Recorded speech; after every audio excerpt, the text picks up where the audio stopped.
There's a moment that happens to a lot of people somewhere around the third or fourth year of their career. This moment usually happens in a performance review. It's when you present your achievements before your boss, and the scores are good, even beating the year's KPI expectations. The feedback is positive. I mean, there are real accomplishments on the table, things that actually happened, projects that worked. And then the conversation ends, just like that. No promotion discussion, no increase in salary, no timeline, no nothing. All you get is a warm handshake and a strong implication to keep doing what you're doing. And on the way home, you're caught between two emotions, pride and anger. You're proud of your work, but you keep asking this one question, one that still feels uncomfortable to say out loud. If I'm doing this well, why am I not getting more for it? Most people push that question aside, because sitting with it honestly requires admitting something that ambitious people resist admitting, that they've been playing one game while the organization has been scoring an entirely different one. Let's be precise about what hard work actually does. It gets you through the door, and that matters because the door has a threshold and not everyone crosses it. Competence, reliability, the ability to deliver what you say you will deliver. These things are real, and they separate people who belong in serious, professional environments from people who don't. But once you're inside, once you've established yourself as someone who performs, the criteria shift completely. Jeffrey Pfeffer, an organizational researcher who has spent decades at Stanford studying how power actually moves inside companies, puts it plainly. After a certain threshold of performance, additional performance improvement has almost no predictive value for who advances. What predicts it is something different, something that almost nobody in a traditional career is ever deliberately taught. Two researchers, Gerald Ferris and Darren Treadway, spent years building a formal framework around this. They called it political skill, and if that phrase just made something in you clench slightly, that reaction is worth examining, because what they actually mean by it is almost nothing like what most people assume. Political skill, as they define it, is not manipulation, it's not flattery, it's not performing a version of yourself that doesn't exist to impress people who don't deserve to be impressed. It is the ability to read people and situations accurately and use that understanding to create outcomes that are genuinely good for you and for the people around you. The research Ferris built around this identified 4 specific components, and they're worth understanding not as abstract academic dimensions, but as things you've almost certainly witnessed in real people without ever having a name for what you were watching. The first one is social astuteness, the ability to pay attention in rooms in a way most people don't, not just listening to what's being said, but watching for what people actually want, what they're protecting, who the room defers to when it really matters, what's happening in the conversation underneath the conversation. Most high performers are excellent at reading problems. Fewer are excellent at reading the rooms their problems live inside. The second is interpersonal influence, which is not manipulation, I promise. It's more like adaptability.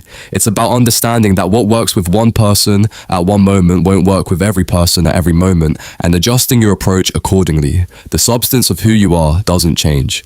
The third is networking ability, not the transactional kind where you exchange business cards at events you didn't want to attend, the kind where you invest in people before you need anything from them, where the relationship exists as something genuine long before it becomes useful. And the fourth, this one is the most interesting, is apparent sincerity, which means that when someone with political skill applies all 3 of the above, they don't look like they're applying anything. They just look like a warm, engaged, trustworthy person who is genuinely interested in the people around them. Now, this is the part that most high performers find difficult. When you've spent years building your professional identity around the quality of your work, when your self-respect is tied to solving problems well and delivering real results, this whole idea of investing time in relationships or thinking carefully about how you're perceived can feel like a compromise, like you're abandoning the thing you actually believe in. Why should I have to do this when the work should speak for itself? And yeah, you're human for feeling that way, and I understand that, but here is what that kind of mentality actually costs. The research on political skill consistently shows that people who are high in it are rated as more competent by the people above them, not because they manipulate those people, but because they are better at making their competence visible, relevant, and legible to the people making decisions about them. The work doesn't change. How clearly it reaches the people who need to understand it does. The person who refuses to develop this skill because their work should speak for itself itself is making a decision that their work will be heard less clearly than the work of people who understand how to carry it into the room. And here is what the cynical interpretation of all of this misses entirely. The people who are genuinely good at political skill don't come across as political. They come across as good colleagues, as people who are genuinely interested in what's happening around them, as the person who somehow always seems to know what's going on before it does. Real political skill is not the art of pretending to care about people to get what you want. It is the art of actually paying attention to people consistently, deeply, in ways that most results-focused professionals are too busy to do. The person who uses people and makes everyone feel used is not demonstrating political skill. They're demonstrating the absence of the fourth dimension. What they're doing is actually the thing most people mistake for political skill, which is why the phrase carries the weight it carries. The real thing is different. In practice, developing this looks less like strategy and more like changing where your attention goes. It looks like learning to read rooms differently. It looks like building relationships before you need them. It looks like investing time in people when there is no deliverable attached to the conversation. And it looks like being willing to be seen. To accept that making your work legible to decision makers is not vanity or self-promotion. It is something you owe to the work itself.